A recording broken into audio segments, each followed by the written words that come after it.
안녕하십니까. 감사 스마일입니다. 7월 15일 화요일 아침 방송 기쁘게 시작하겠습니다.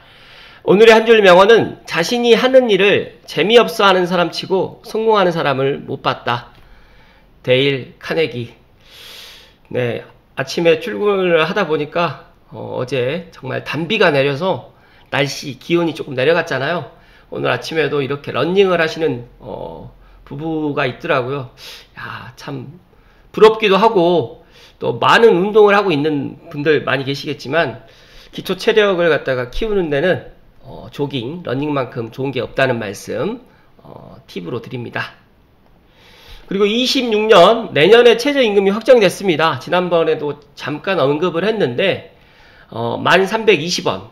그러니까 지금 올해가 최저시급이 10,000원이 돌파된 해고 내년이 이제 2.9% 인상을 했는데 제가 왜 이런 말씀을 드리냐면 지금까지 최저임금이 동결된 적은 단 한 번도 없었고 항상 조금씩 많이 오른 적은 뭐 16.4% 정도가 가장 많이 올랐었는데 계속 임금은 올라가고 있다. 그렇다고 하면 감스님들은 임금이 올라간다고 해가지고 이거를 저축을 해야 되느냐? 물론 종잣돈을 모으기 위해서는 저축이 필요하지만 임금을 모아서 집을 갖다가 사기는 너무너무 힘든 그런 시기다 보니까 종잣돈을 모아서 레버리지를 일으켜가지고 하루라도 빨리 내 집 마련을 서둘렀으면 좋겠다는 말씀 추가적으로 이야기 드립니다. 그리고 오늘 고향장항 S 언블럭 제가 어제 말씀을 드릴까 하다가 어제하고 오늘까지가 사전청약 당첨자분들이 청약 접수하는 날입니다. 제가 이제 장항 S1의 사전청약 당첨자분들께 여쭤봤더니 의견이 조금씩 나뉘는 것 같아요.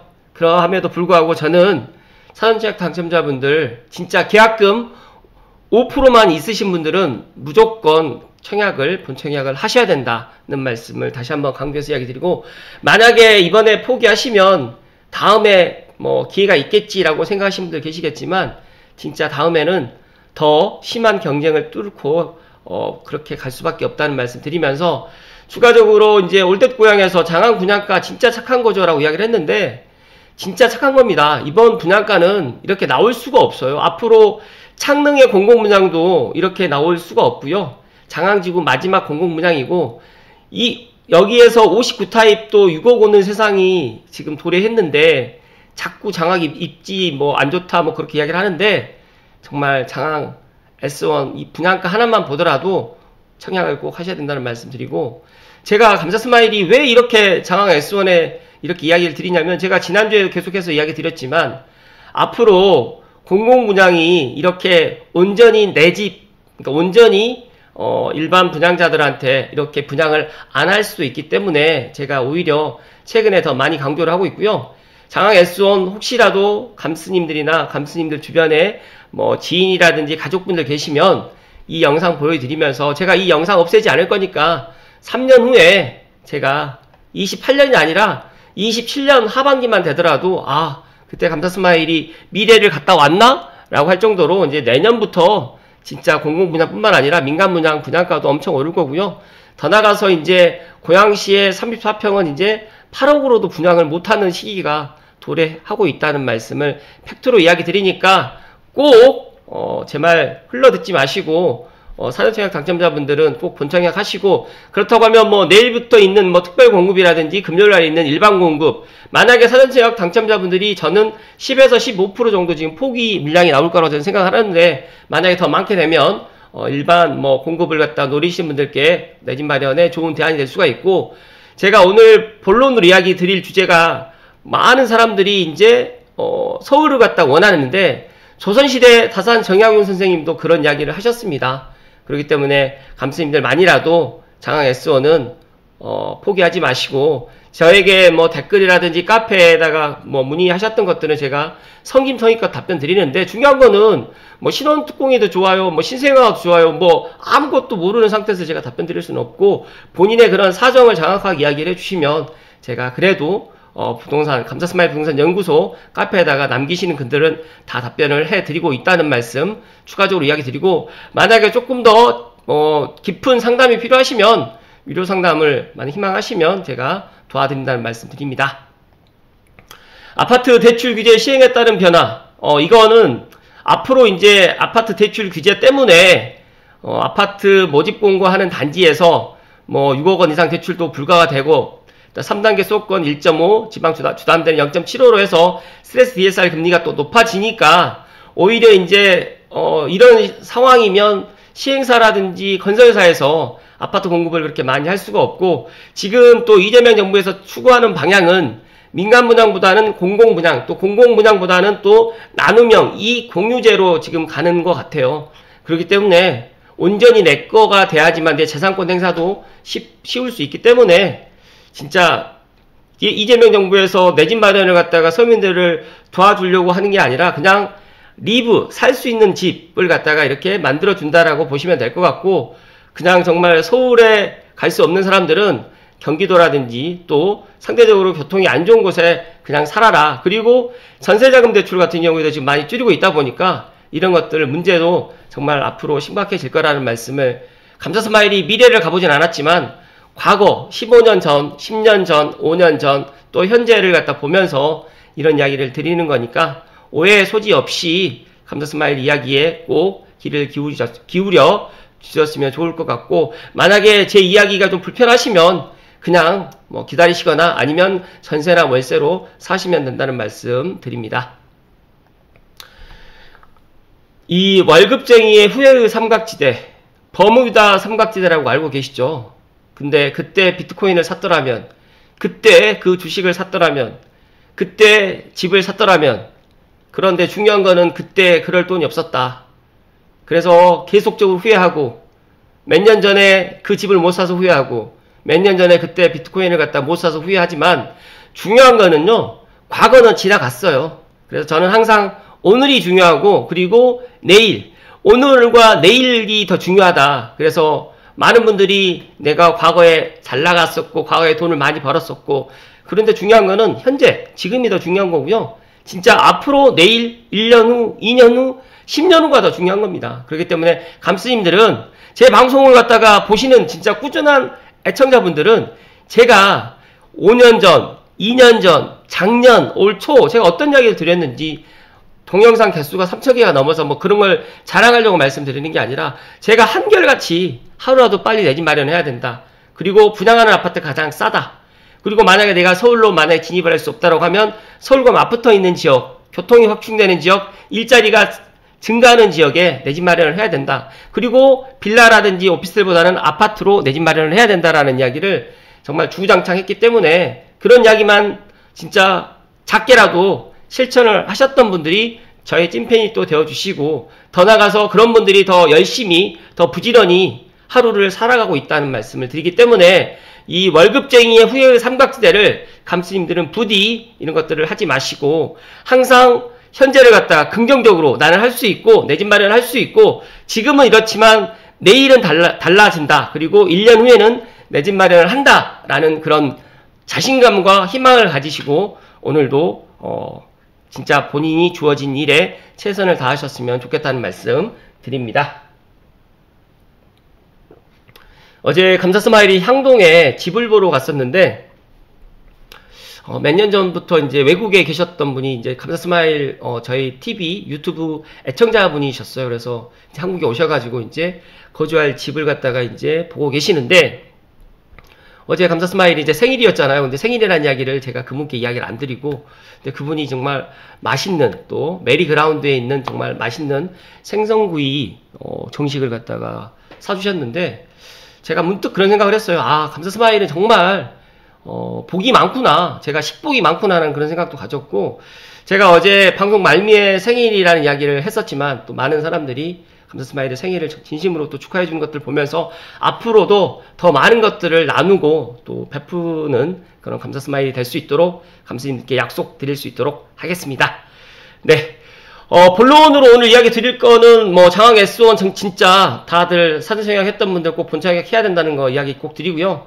진짜 호갱노노에서 보는 것처럼 장학 S1은 고양시뿐만 아니라 서울 수도권에 있는 무주택자분들이 정말 역대급의 경쟁률을 보일 거라는 말씀 드리면서, 사전청약 당첨자분들이 뭐 예를 들어서 더 좋은 집을 갖다 매수했거나 아니면 창릉의 사전청약에서 뭐 본청약이 당첨돼서 그런 것들이 아닌 이상은 진짜 계약금 5%만 있어도 무조건 청약을 하셔야 되고, 만약에 잔금이 없어가지고 나는 어찌됐든 전매 제한 풀리고 나면 매도를 해야 되는 그런 상황이더라도 꼭 그렇게 청약을 하셔야 된다는 말씀 다시 한번 강조해서 이야기 드립니다. 오늘 본론으로 이야기 드릴 주제는 수생투님의 블로그 절대로 서울을 벗어나서 살지 마라. 앞서가는 문화의 안목을 떨어뜨리지 않아야 된다. 이 글이 21년도 11월 8일 날 올라왔던 글입니다. 제가 이 이야기를 몇 년 전에도 이야기를 많이 드렸는데, 진짜 다산 정약용 선생님이 실학자라는 거라든지 또 상당히 잘 나갔던 양반 신문에서 한순간에 몰락한 집안의 신세가 됩니다.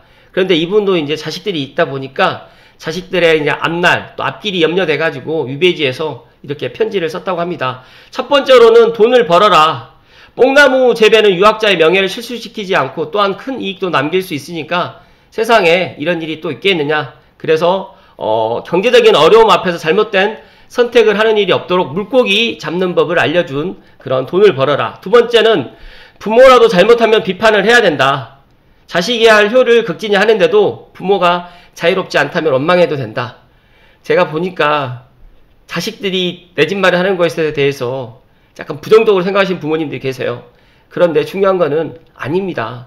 만약에 내가 현재 집이 없고 내가 조금 그렇게 많은 사람들이 원하지 않는 그런 주택에서 살고 있다고 하면 내 자녀만이라도 좀 좋은 집, 또 많은 사람들이 원하는 아파트에 살 수 있도록 부모가 경제적으로 뒷받침을 해주면 더 좋겠지만, 경제적이 안 된다고 하면 그런 것들을 또 알려주셔야 된다는 말씀 드리고요.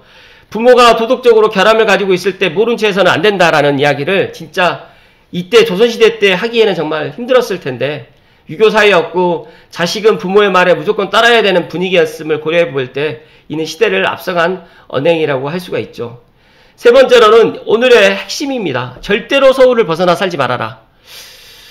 감사스마일은 오히려 저는 지금 조선시대 때하고 좀 다른 게, 조선시대 때 사대문을 보면 서울이 너무 작았는데 지금은 서울이 정말 넓어졌잖아요. 그런데 저는 또 하나는 서울을 갖다가 벗어나서 살 수 없는, 서울을 갖다가 이제 꼭 들어가서 살아야 되는데 여러 가지 경제적인 여건이라든지 직장 때문에 서울을 갖다 들어갈 수 없는 분이라고 하면 서울에다가 내 집 마련을 하거나 아니면 서울 주변에 서울과 맞붙어 있는 경기도 F4 포함해서 다산, 구리, 별내, 의정부, 고양시, 그리고 김포, 한강, 신도시, 그리고 검단, 신도시, 부천시, 시흥시, 안산시, 이렇게 서울 주변으로 해가지고 이렇게 살아야 된다는 말씀을 다시 한번 다산 정약용 선생님의 이야기를 보태서 좀 이야기 좀 드리겠습니다. 서울을 벗어나는 순간에 경제적, 문화적으로 서울을 벗어나면 뒤처진다는 생각이 팽배해 있고, 자식을 위해서 좋은 환경을 강조하는 것은 물론 세상의 중심에서 멀어지면 안 된다는 것을 강조한 거라고 볼 수 있습니다.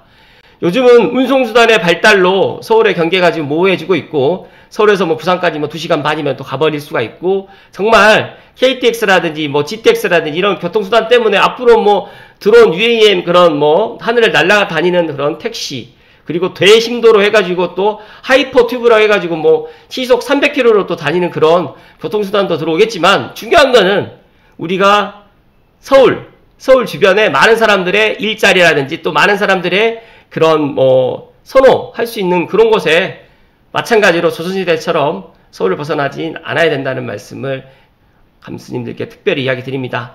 누군가는 이러한 다산의 글을 보고 국토의 균형 발전을 이야기할지도 모르겠습니다. 우리나라의 균형 발전을 위해서 수도를 이전해야 된다, 국회를 옮겨야 된다라고 주장하신 분들, 그분들마저도 그분들의 자식이라든지 그분들의 주변에 있는 모든 분들은 정작 서울에서 또 강남에서 외국에서 학교를 다니고 있기 때문에 진짜 이런 것들은 아이러니, 그리고 과거에도 마찬가지고 지금도 마찬가지고 앞으로도 마찬가지고, 진짜 가진 사람들과 돈이 있는 사람들은 진짜로 우리들과 생각이 많이 다르고, 본인들이 행한 거는 잘못된 것을 행하더라도 본인들은 진짜 잘한 것이다 라고 또 주장을 할 수밖에 없는 그런 거다. 내로남불이라고 많이들 이야기하죠. 진짜 내가 하면 로맨스, 남이 하면 불륜, 그리고 내가 하면 투자, 남이 하면 투기, 이렇게 이야기를 하기 때문에 저는 진짜 이게 양극화가 지금은 양극화라는 이야기를 안 하죠. 이제 초초 양극화라고 그런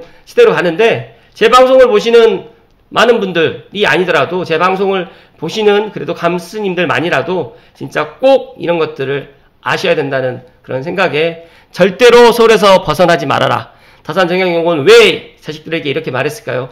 여기서 추가적으로 감사 스마일 한 말씀 더 말씀드리면 절대로 서울에 들어갈 수 없다고 하면 차선책으로 서울 주변을 공략해야 된다. 그리고 서울 주변에서 GTX-A, 그리고 뭐 B, C도 들어오겠지만 GTX-A 역세권, 그리고 서울과 맞붙어 있는 지역 중에서 아직까지 저평가되어 있는 그런 곳을 갖다가 지금 찾으셔가지고 움직여야 된다는 말씀을 오늘 팩트로 이야기 드립니다.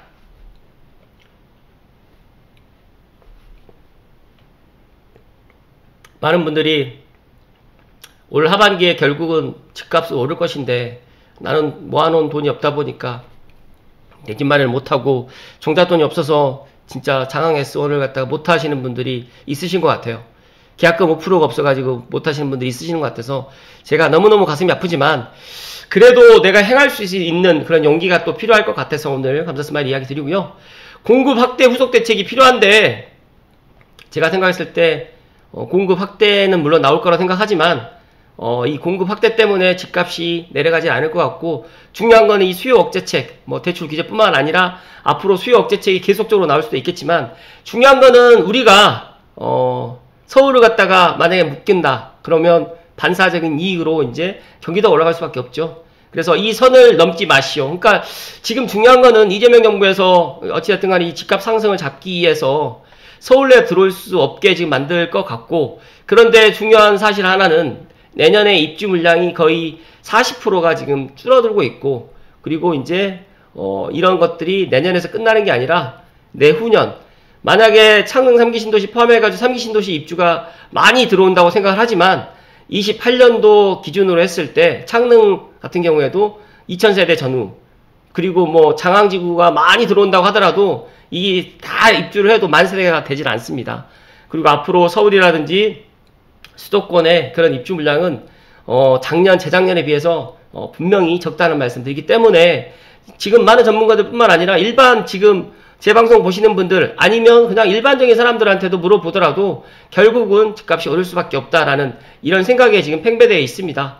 최근에 지금 보니까 은평구에 있는 녹번역에 이프란스 상캐슬 84 타입이 13억 7,500만원의 신고가 거래됐고 앞으로 여기도 이제 가격이 내려갈 요인보다는 올라갈 요인이 많고 더욱이 서울을 비롯해서 수도권 지역의 신규 입주 물량이 하락세를 보이면서 전세값 상승이라든지 매매가격 상승의 연쇄작용을 부를 수 있다는 우려가 부동산 R14에 지금 이런 데이터로 지금 나와 있습니다. 그런데 이런 것들을 부정하고 수요만 지금 얽매여 있고 수요를 갖다 지금 잠시 잠깐 억누른다고 해서 집값이 안 올라갈까요? 그렇다고 해서 많은 사람들이 그러면 내 집 장만 안 하고 전세나 월세로 살게 될까요? 그래서 진짜 지금 현재 김윤덕 국토교통부 장관이라든지 그다음에 부동산 국토 1차관 부동산 멘토 이상형 차관을 갖다 발탁한 이유가 공공주택 중심으로 공급 확대에 나서겠다는 의미로 저는 해석이 되는데 중요한 거는 공공주택도 이렇게 장항 S1처럼 온전히 내게 되는 게 아니라 이 공유 그리고 이제 지분 적립형으로 해서 갈 가능성이 높기 때문에 앞으로 이런 주택을 갖다가 원하시는 서울이라든지 수도권에 살고 있으신 분들이 이런 주택을 원하지 않고 특히 2030 세대들은 온전한 내 것을 더 원하기 때문에 앞으로 이런 것들이 과연 시장에 어떤 영향을 끼칠 것인지 또 한번 분석을 또 해드릴 거고요. 감수님들만이라도 앞서서 말씀드렸던 것처럼 서울로 내 집 마련이 힘들게 되면 진짜 서울과 맞붙어 있는 지역에 6억에서 9억 사이에 지금 아파트를 갖다가 매수해도 좋다는 말씀 강하게 이야기 드리고 고양시가 집값이 안 올라간다. 서울만 들어가야 된다. 라고 하시면 어떻게 제가 드릴 이야기는 없지만 서울이 올라가는데 경기도 고양시가 안 올라갈 수는 없다. 고양시의 시간도 분명히 온다는 말씀 다시 한번 이야기 드리면서 장항 S1은 꼭 본청약 해야 된다는 이야기 마지막으로 이야기 드리면서 7월 15일 화요일 아침 방송 마칠 수 있도록 하겠습니다. 오늘도 행복 가득하시고 건강하십시오. 고맙습니다.